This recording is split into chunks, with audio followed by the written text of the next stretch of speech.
Can everyone hear me okay?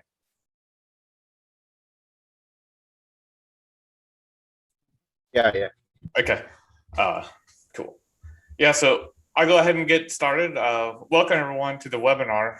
So I'm pretty excited about today's topic. It started out kind of a rough thing for me to get mentally engaged with because it's such a broad topic, but I think it is also relevant for businesses because it is one of those terms that covers lots of things, and my business kind of focuses on some aspects of it, and I've run into several other people on here on Be Connected and other platforms that also use it. So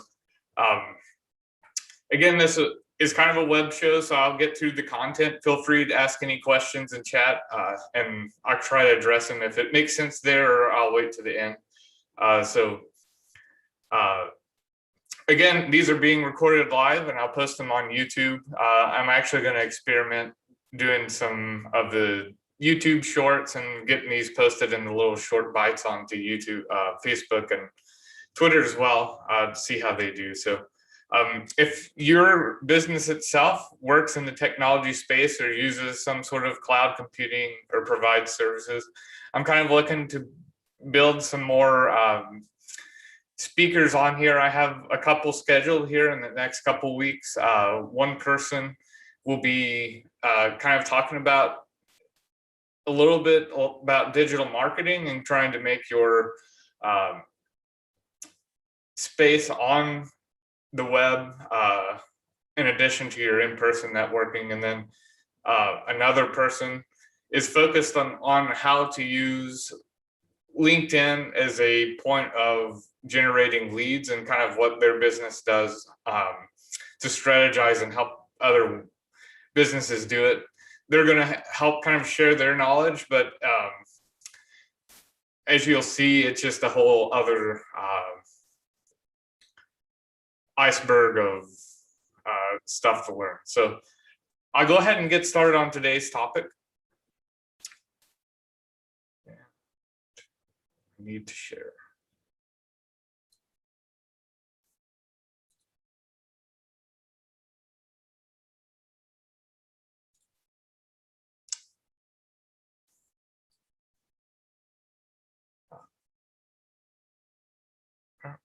Good.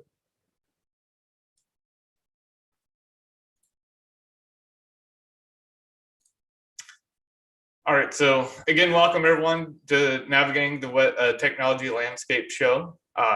This is episode 3, and this episode's talking about cloud computing and how it can benefit or is probably already benefiting your business.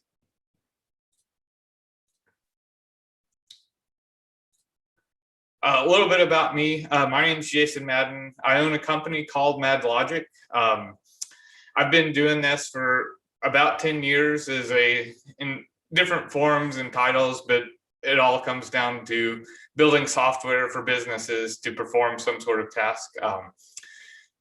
some of the places I'm affiliated with is obviously Be Connected, but other places I kind of regularly network is with Richardson Plano, and a business called Barter Business Cooperative, and that is actually kind of a different sort of format where you can exchange your services for credit, and you can exchange those credits for other things on the platform. So it's an alternative to cash, but works similar.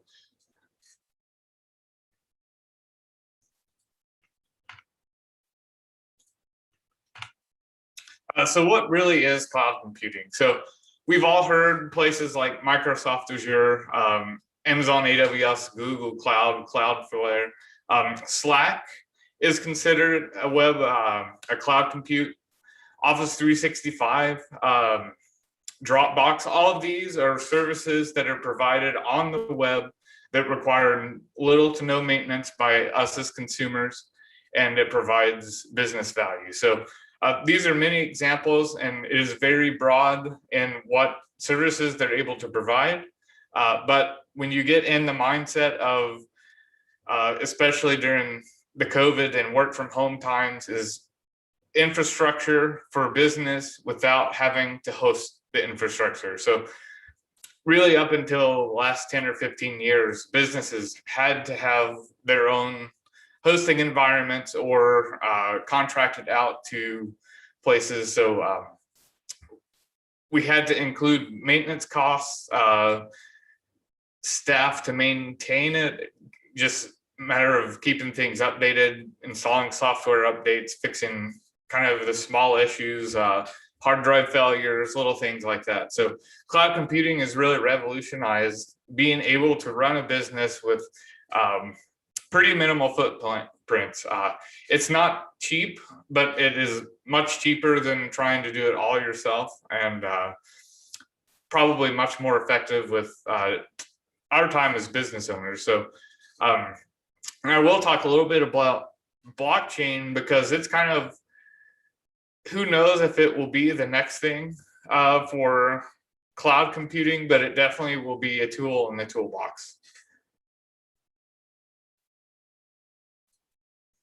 So here's a graphic, kind of what cloud computing is. You can see it says it has 10 properties here.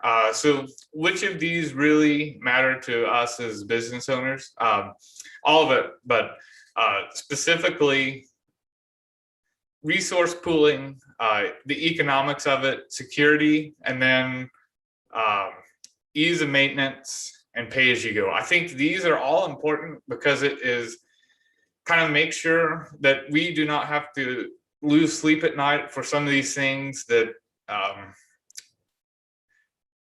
let's say your hard drive fails and you don't have a backup plan. You don't have to think about that with cloud computing. It's already there. So some of the concerns, though, to keep in mind is once you've moved data to the cloud, how is that being used on the platform that you've chosen? And can you get it off of there if you need to switch to a different platform, or they just go out of service? So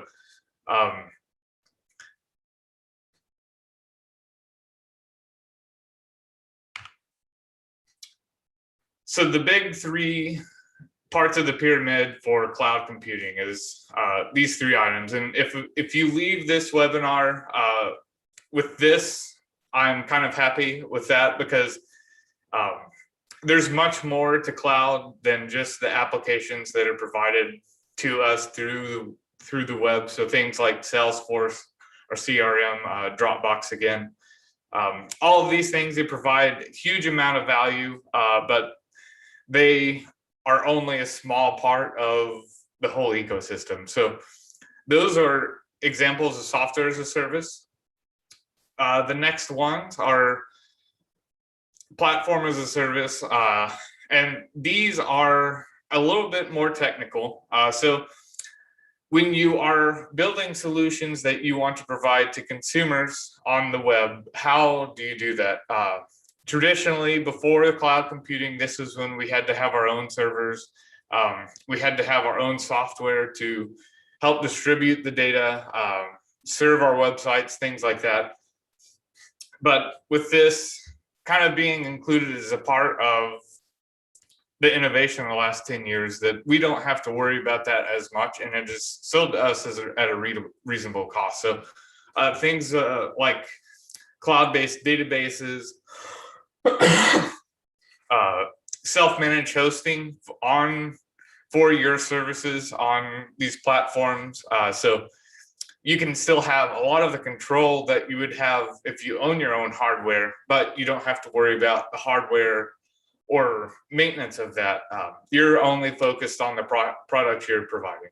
So infrastructure as a service, this is probably a little bit more deep than most people are going to do. This is more of like if you're a big company creating a business and you're emulating your entire network on the cloud. So this includes networking. So being able to communicate between one machine to another, adding role-based security for those types of things.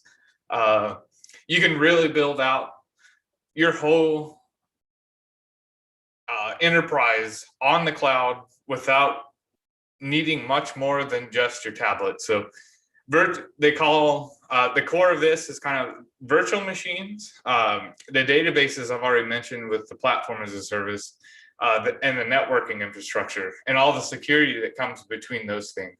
So kind of as an a la carte thing, you can build your ideal network, and then you just need a laptop to a really lightweight laptop just to tap into it, or your phone. But it's really hard to do a lot of typing on your phone, but it can be done. So yeah, if you just remember these three aspects from this webinar, this will help get you in a mindset of what can you do with the cloud, and some of the different terminology that floats around on the internet. So moving to the next slide.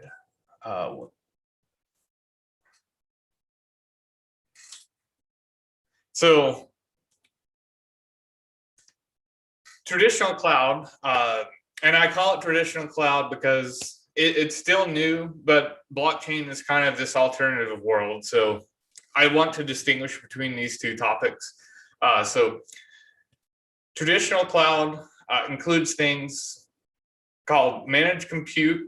So you choose the machines or the amount of resources you're willing to pay for and keep dedicated to your services. So a lot of these can scale with, so you really set your upper limits, and this compute time is the biggest expense in our businesses as we run it. So I'm actually running a few websites and web applications through the cloud, and all of the cost is based on the traffic that you get. And then also I have it limited to only supporting maybe about 1,000 concurrent users. So those limits are well within very economical. Maybe it's, depending on the month, it's $15 to $50 a month. So and it's 100% uptime, self-hosted database, so I get automatic backups, little things like that. It's just great. So it kind of ties in with pay for what you use. So one of the enablers that we get with these cloud services is, again, the software as a service. So we can integrate a lot of these neat features that are out there that we probably couldn't do ourselves, and very easily add them into our own web-based or internet-based technology. So let's say you have a listing site, you want to show your business as it would look on Google Maps. So you can go, and if you have a WordPress site, you can go and add these integrations that let you kind of tie Google Map API and specific things about your business, and just have a map added to your page. It's very easy to do. Kind of example of using cloud-based technology to enhance your own stuff in a very professional and high-tech way that normally would not be achievable if we all did our own thing and recreated everything ourselves. So kind of to feed off of my talk last time about automation is things like Zapier, Integrately, Automate.io, all of these, they tap into these cloud services called APIs that all of our technology providers use to help distribute the data across the internet. So without these, all of the automation would not be possible. All the efficiencies that we can gain are for our operations, especially when you're trying to tie two different services together. Just impossible to do without these things. So really want to emphasize no hardware overhead. So there's a lot that goes into building machines that are purpose built for your just your goal. So if you're doing a web server, these things, they require high amounts of RAM, low hard drive space. A lot of times you want to have redundancy, region-based for low latency, things like that. All these things are removed from our concerns because once it's moved onto these services like Azure or AWS or Cloudflare, you can choose where you want to host these things. It will manage in one click, so to speak, deployments, and then it'll deploy to all the environments, and you'll get the benefits of live backups. And if they have hardware failures, it's on them and not you. And generally their uptime is like 99.9%. You still hear of things where they're down for a few hours. I know Microsoft, I kind of run into that more often than AWS just because of more of my business runs through Microsoft products. So you'll get the 3 or 4 hours in the morning, there's a shutdown, and it makes all the news and gets a lot of flack, but it's not impossible that it happens because we rely on so many different connecting pieces to connect our connections, our client, which is our web browser, to the compute on these big data warehouses. And then one of the final things to point out is that it does help with the movement to green and clean hosting. So a lot of these cloud providers, they have in their mission statements that they're carbon neutral, zero carbon. So they kind of incorporated things like solar energy, trying to optimize, the tenancy is shared. So you may have 10 or 100 people on one machine, depending on what load is there. And it helps distribute all of this load across as more of a shared environment, which kind of consolidates the cost of the hardware waste that goes into making computers. And then also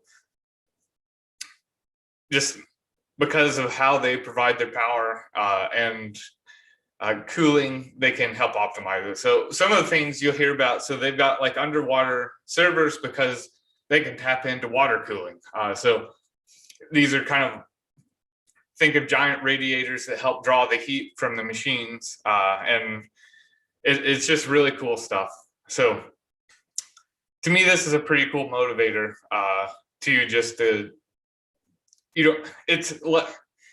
we have to operate as business owners, and we don't always think about being clean, but it makes a good kind of like sleep at night if you know that what you're doing can be a cleaner way of doing it with one strategy than the other. So now Web 3.0, this includes blockchain.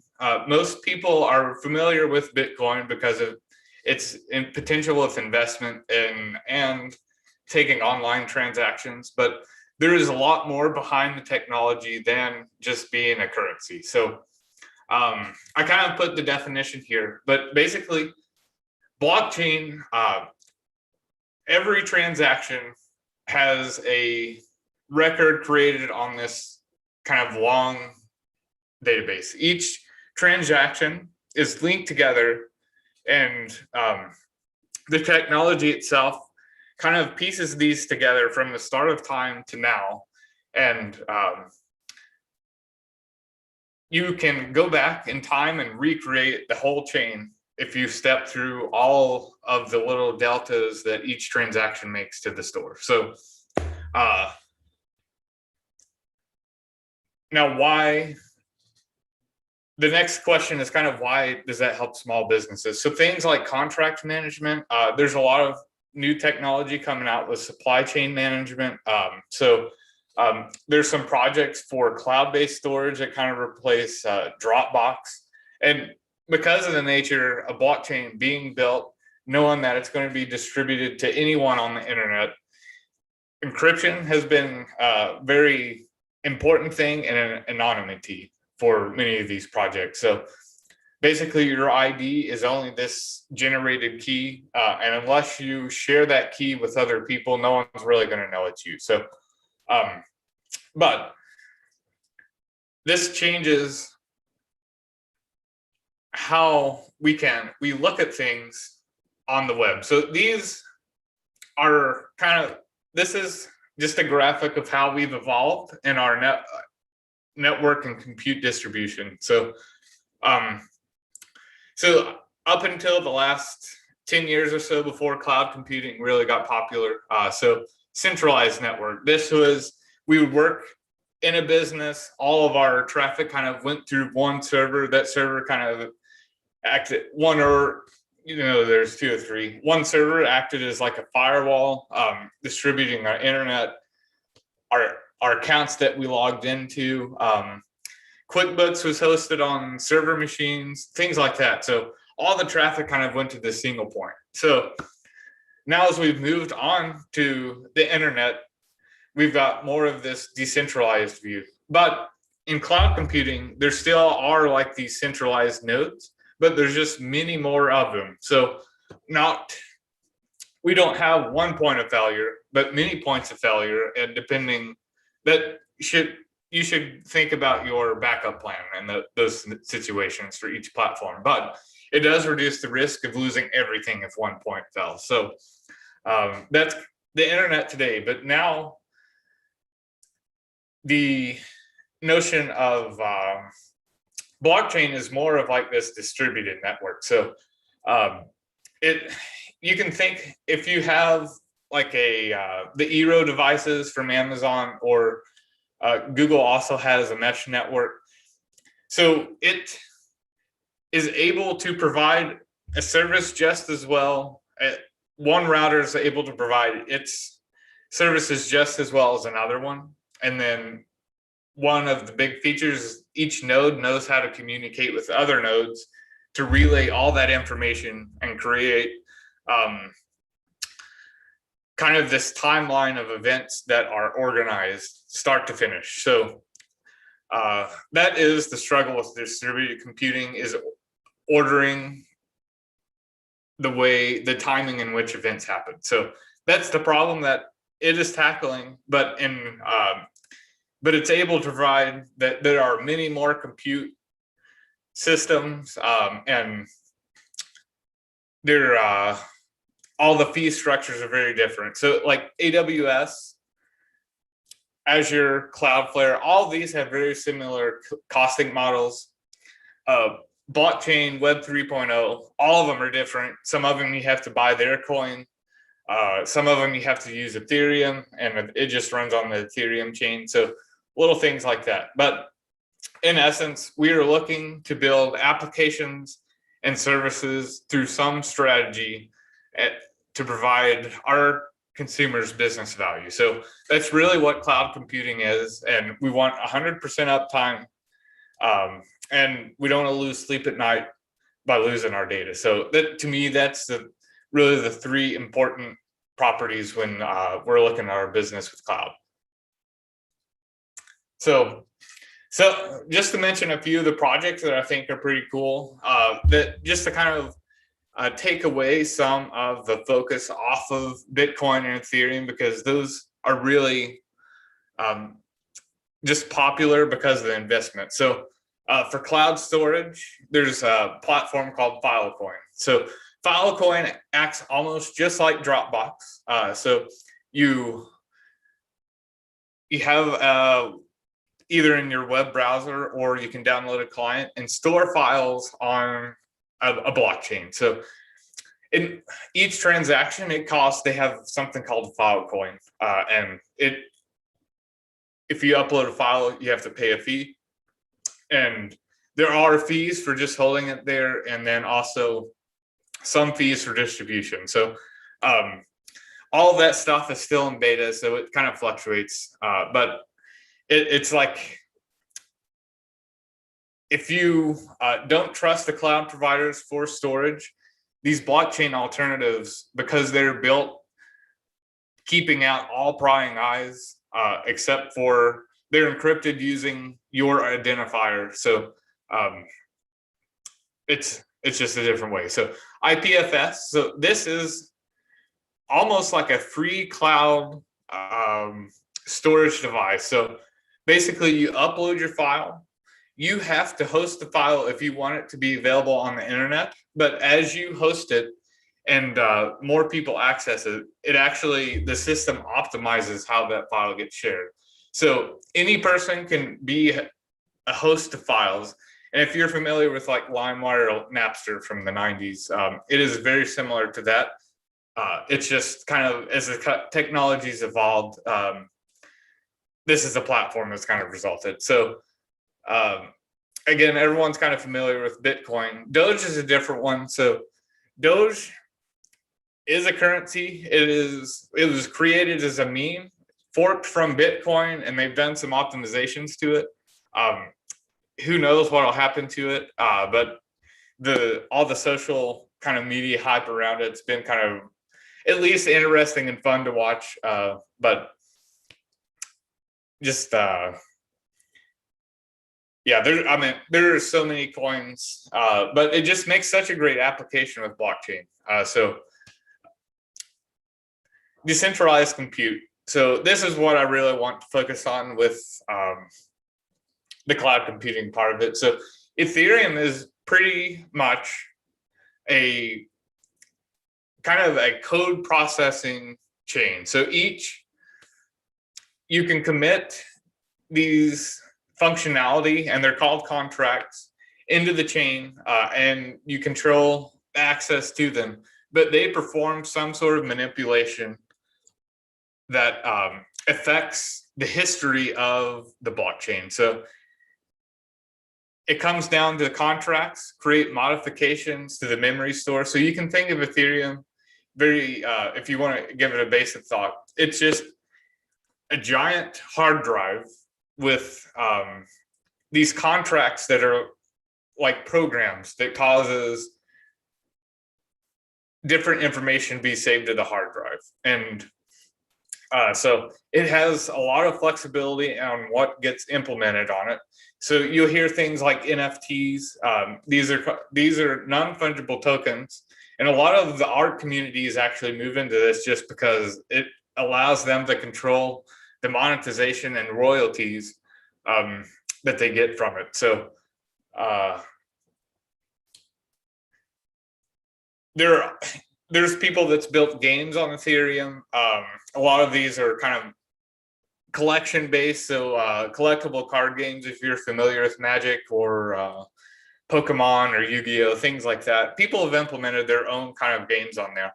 The downside is that the performance is kind of slow, and it is very expensive to make transactions whenever the traffic's heavy. So right before, a couple months ago, before the value in all these coins dropped significantly, one transaction on Ethereum costs about $25. So I mean, that is not feasible to run a business through. And so a lot of times you'll see these hybrid things. So it's a tool in the toolbox. So Hyperledger, this is an enterprise grade blockchain. You can implement your own kind of like internal blockchain. So really, this gives you the power of blockchain having reproducible transactions that you're able to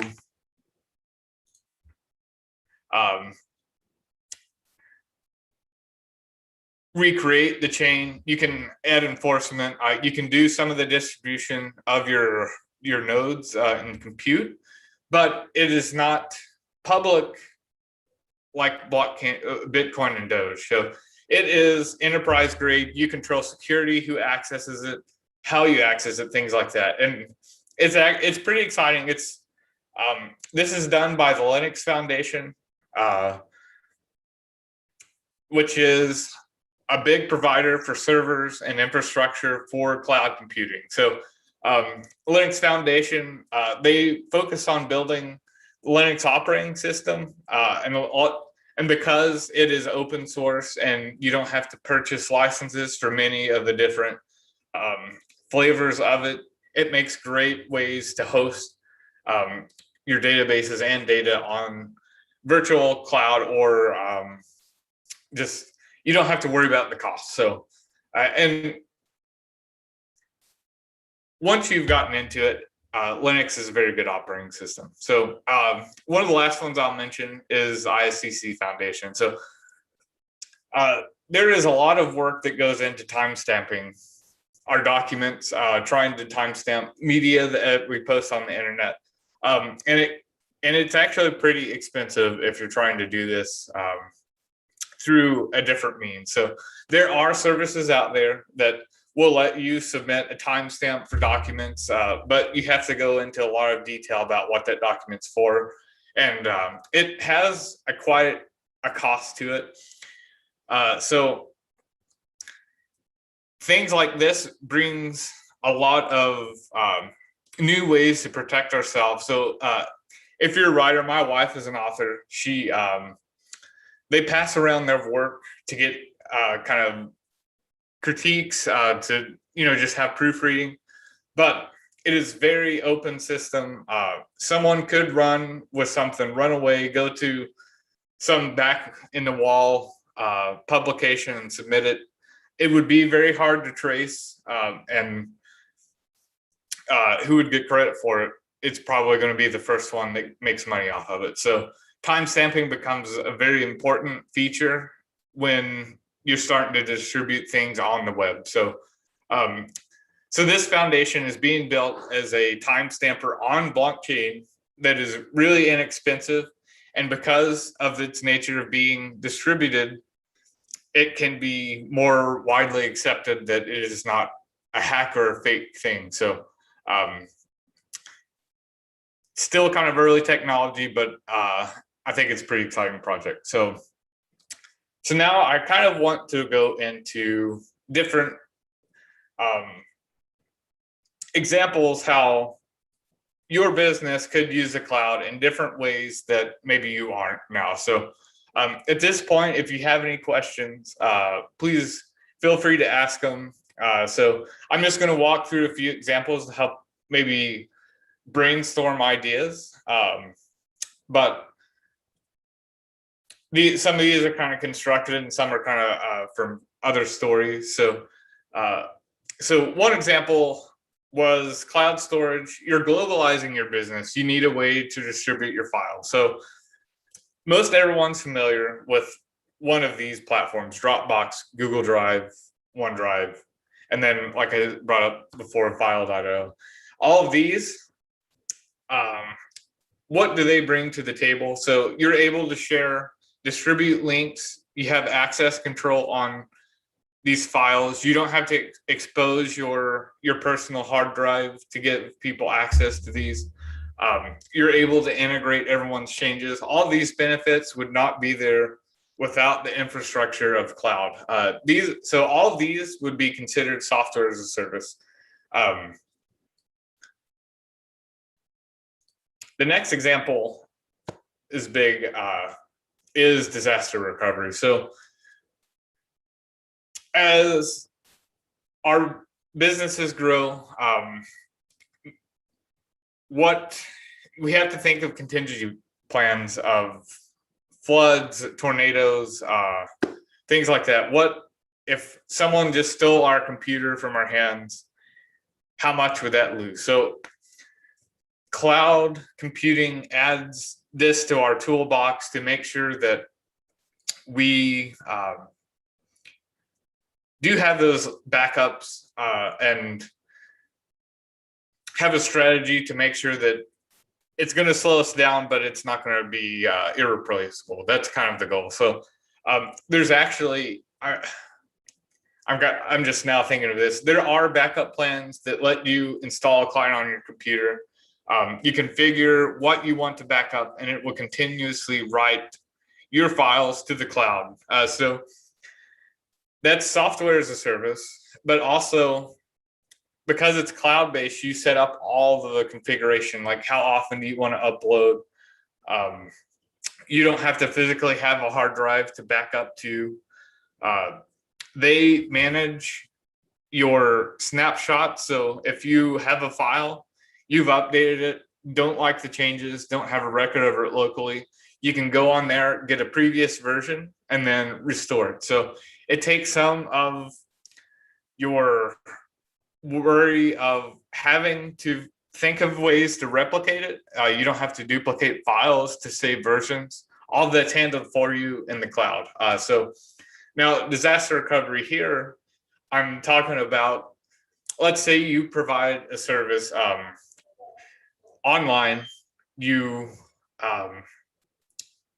don't have to worry about the hardware failures. If that happens, your provider has ways that it will stay live and you'll never see the failure itself.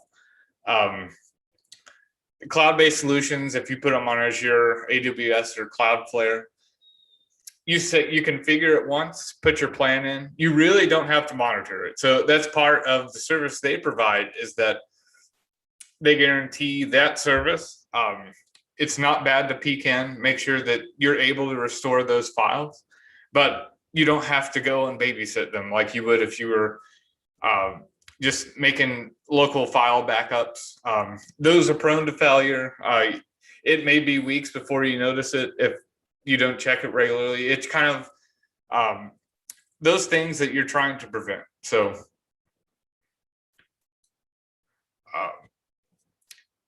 again, I kind of went into it earlier, timestamping. So this helps with legal documents. If you're trying to create a sort of history for a document, especially if you're doing some sort of trademark submission,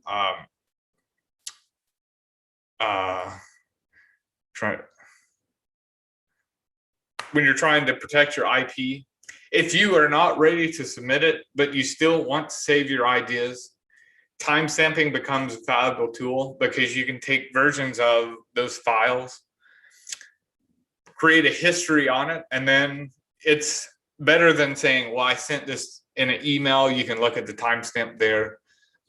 That is what I've got. So it's a more official way to document the series of events in time as it comes. So like I mentioned before, Creative Works this is a great, so if you create music, digital media, anything like that, it timestamps it. It gives a platform, a way for people to check and see if it existed before. And you can also go and take this and use it as a proof that you were the originator of the idea. And kind of gives you that legal backing. So so this one is kind of a solution that I have helped people in previous hats. So it kind of composes different parts. So this example I'm kind of calling lead filtering. So let's say you have a website with a survey. You're trying to distinguish hot clients from, or people that are likely to really need your services versus just people that are trying to get their name in a hat and waiting for a good deal. So so you've got a database of users. So that is the first step, is collecting of the names. So which is great, but if you have a lot of traffic, you can not feasibly reach out to each lead or you can reach out to every lead and know that probably 80% chance you're wasting your time. So one way to help optimize this is using your combination of survey and your experience with your business, you'll know what makes a good client versus a bad one. So you can also tap into some of the AI stuff with these cloud-based solutions. So Azure and AWS, they both have these platforms that you can submit models to, and it'll find solutions that as humans, we would never be able to come up with. You tell it what is a good solution, many examples of what good and bad solutions are, and it will find the pattern. So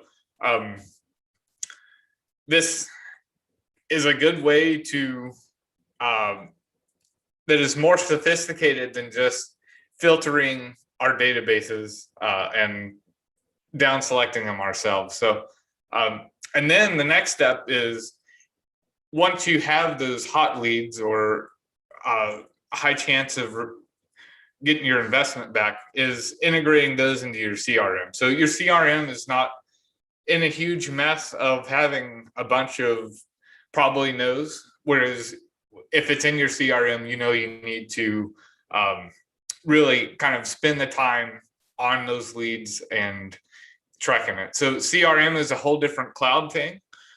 There's many that's already out there, like Salesforce, and they allow you to keep track of all your interactions with your business and stuff. So really, you're trying to tie up the lowest hanging fruit, which is just collection of leads, into a nice concise list of leads that you really want to spend your time on. So building that as a part of your structure is could be a huge time save, and is a great example of using cloud technology, because you don't have to worry about, if you're traveling, your system being down if you're self-hosting, or if you want to run this on your own server, you have to have 100% web access, internet access, networking, make sure that hard drives don't fail.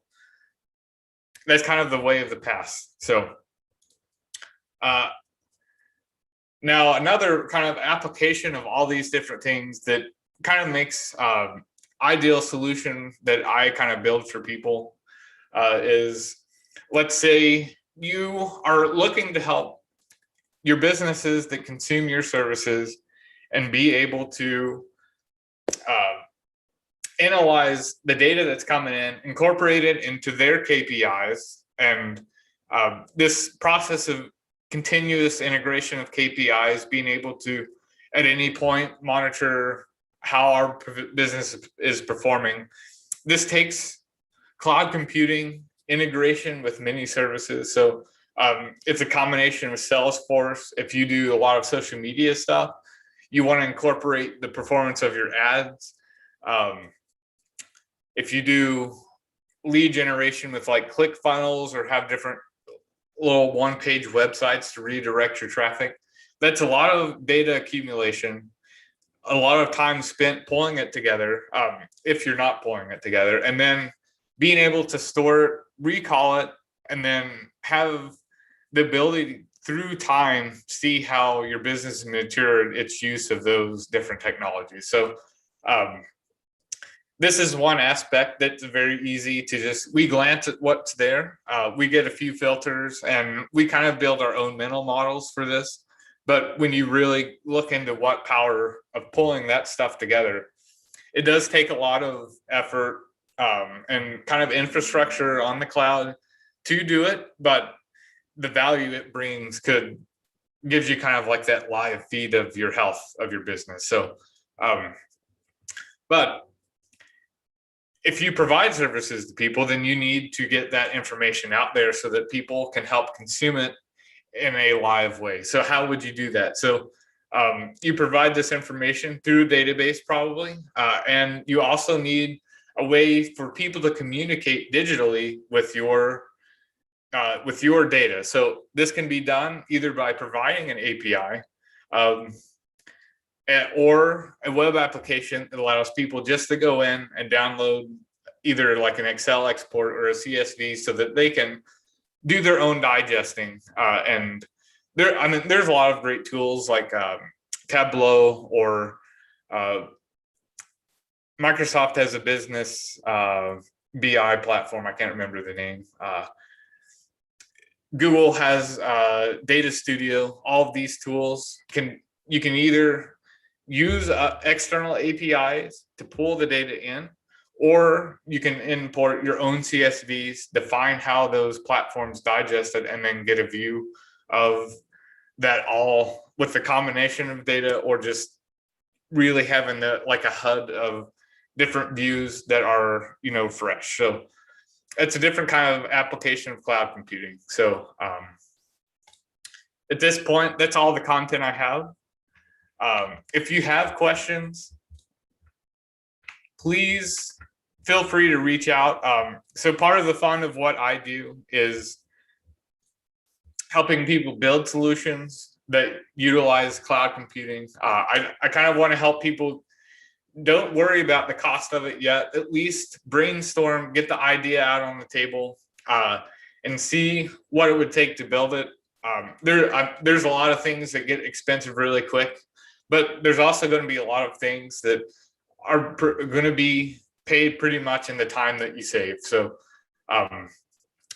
but there are many people on Be Connected that I've run into that also provide services. There's definitely a suite of digital agencies. They all do their own thing. There's some mobile app builders. They have the network of people that if they cannot build the solutions for you, they can still have that network to get you connected with the right people to build a solution that you need. So really what we provide is a combination of business, a little bit of business consulting, but it's really focused on using those business consulting things to help build technology to optimize your day. So yeah, so that's all I have to talk about. If there's any questions, I do have to kind of run this short just because I've got to run my dog to the vet. So yeah. Let me see. Did we have any questions? Yeah. So thank you for the talk. Yeah. Someone have a question. So the question is, who do I look for if I'm interested in trying to build something for my business? So I guess if you're looking, like, there's platforms like LinkedIn. So if you know what you want to build but are just looking for people to build it, if you look for software consultants, you can look at app builders.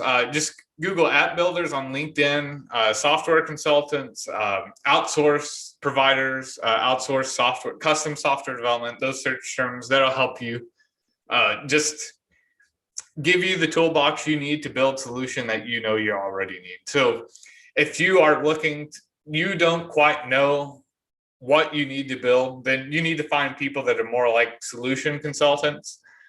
So if digital marketing agencies, they kind of provide a suite of services that do technology.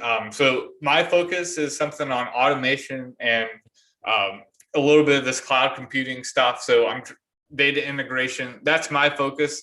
I know all businesses don't know what they are able to do with it. So really part of what I offer is kind of building those strategies. There are, if you reach out to business consultants, they're also a good network people that can help you find ways to optimize your day. So they're also going to be a good resource to find you the right person. And especially if you find people that have come from a more corporate environment, they'll have strategies that maybe not familiar with you, but in their background, they'll kind of know what you need. So cool. Great question. Thank you. So yeah, I think at this point, just because I need to leave for my dog, I'm going to end the webinar. This will be posted as a recording on Be Connected, as well as YouTube. I will reach out to all the attendees and I'll just give you my contact info if you have any questions. And yeah, feel free to set a one-on-one. I really want to help people. If you think you need a solution, or I might be able to help you just on the call. Zapier, it takes like 20 seconds or 20 minutes to set something up, and really that'll help you more than anything. We can just do it in the call. So anyway, I just encourage everyone to take advantage of all the cloud computing that's out there. It can really help eliminate a lot of our time waste and really get us to spending our time wisely versus just spending time. So anyway, thanks for everyone for joining.